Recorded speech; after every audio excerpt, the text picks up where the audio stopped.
ജോലിക്കെത്തിയതിന്റെ 6-ാം ദിവസം പൂജാരി ക്ഷേത്രത്തിലെ തിരുവാഭരണവും അടിച്ചുമാറ്റി കടന്നുകളഞ്ഞു.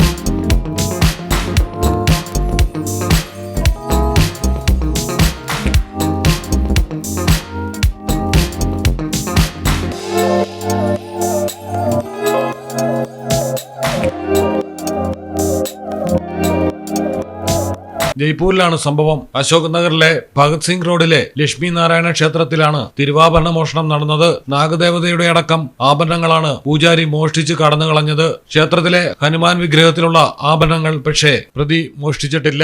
മധ്യപ്രദേശിൽ നിന്നുള്ള സിഹോർ സ്വദേശിയായ അമൻ തിവാരിയെ താൽക്കാലിക പൂജാരിയായാണ് ക്ഷേത്രത്തിൽ നിയമിച്ചത്. സ്ഥിരം പൂജാരി വാർഷികാവധിയിൽ പോയതിനെ തുടർന്നായിരുന്നു താൽക്കാലിക പൂജാരിയെ വെച്ചത്.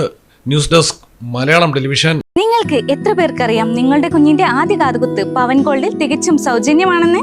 എന്നാൽ പത്തരമാറ്റ തിളക്കത്തോടെ 10 വർഷമായി പവൻ ഗോൾഡിൽ ആദ്യ കാതുകുത്ത് തികച്ചും സൗജന്യമാണ്. മാത്രമല്ല പരിചയസമ്പന്നരായ ലേഡി സ്റ്റാഫുകളാണ് നിങ്ങളുടെ കുഞ്ഞുങ്ങൾക്ക് കാതുകുത്തുന്നത്. പവൻ ഗോൾഡ് തിരൂർ.